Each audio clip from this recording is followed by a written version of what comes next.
नमस्कार दोस्तों, मैं हूं विकास डाका और आप देख रहे हैं इंडियन पॉलिटी यानी भारतीय राज व्यवस्था पर हमारी ये 9th वीडियो।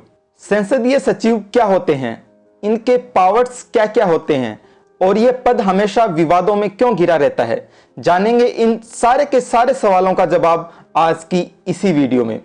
आपका टाइम जरा सा भी वेस्ट ना करते हुए इस वीडियो की असली शुरुआत कर देते हैं बिल्कुल यहीं से। संसदीय सचिव नाम के इस ओहदे का सबसे पहले ओरिजिन हुआ इंग्लैंड के पार्लियामेंट्री सिस्टम में।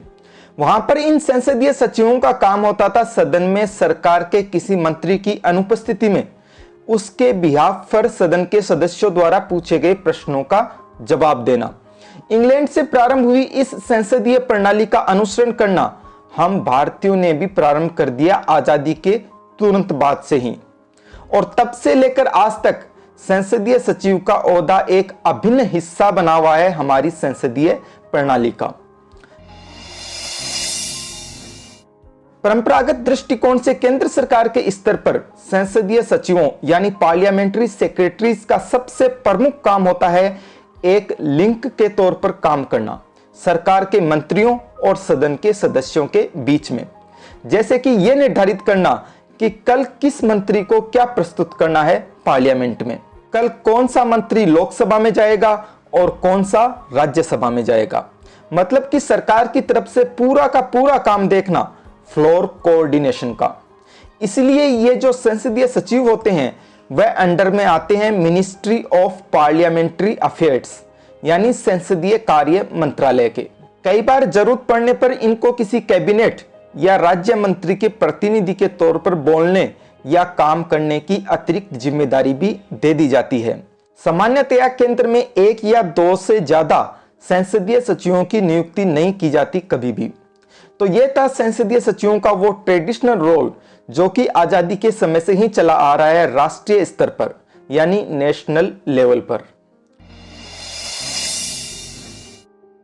राज्यों के स्तर पर वर्तमान में चल रहे ट्रेंड की बात करें तो अलग अलग राज्य सरकारें अपनी अपनी राजनीतिक जरूरतों के हिसाब से 1 से लेकर 25 तक कितने भी संसदीय सचिवों का अपॉइंटमेंट कर देती हैं विधायकों को संतुष्ट रखने के लिए।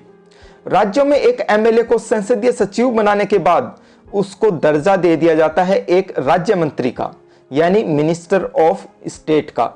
उसके बाद में इनको जिम्मेदारी दे दी जाती है सरकार के किसी भी विभाग में कैबिनेट या राज्य मंत्री के सहयोगी के तौर पर काम करने की। तो ऐसे में इनके पावर्स एक मंत्री के मुकाबले में भले ही थोड़े कम रह जाएं, लेकिन इनको जो गाड़ी, बंगला, गार्ड्स और अलाउंसेस की फैसिलिटीज मिलती हैं वह तो मिलती हैं पूरी तरह से किसी राज्य मंत्री के समान ही। यही वह वजह है, यही वो कारण है जिसकी वजह से एक एमएलए हमेशा लालायित रहता है संसदीय सचिव के पद को पाने के लिए। बात करें अगर हमारे संविधान की तो आपको इसमें जरा सा भी जिक्र नहीं मिलेगा संसदीय सचिव नाम के शब्द का। इससे भी इतर इनका कानूनी आधार भी इतना कमजोर है कि इनको जो शपथ दिलाने का, नियुक्ति देने का काम किया जाता है वह भी किया जाता है मुख्यमंत्री के द्वारा ही। जबकि आप अच्छी तरह से जानते हैं कि दूसरे जो भी मिनिस्टर्स हैं वह अपॉइंटेड किए जाते हैं खुद गवर्नर यानी राज्यपाल के द्वारा ही। तो इस तरह से इस पद का कोई कॉन्स्टिट्यूशनल बेसिस तो है ही नहीं दूर दूर तक।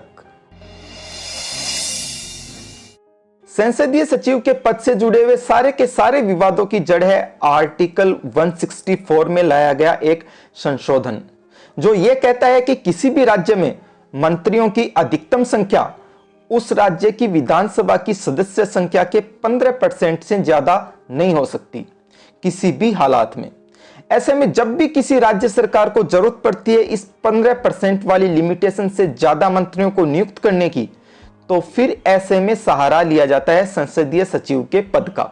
ऐसा करके एक तरफ जहां किसी एमएलए को एक मंत्री को मिलने वाली सारी की सारी फैसिलिटीज दे दी जाती हैं, वहीं दूसरी तरफ उसे एक मंत्री की जगह सचिव का नाम देने से जो 15% वाली लिमिटेशन है उस पर भी कोई फर्क नहीं पड़ता यहां पर।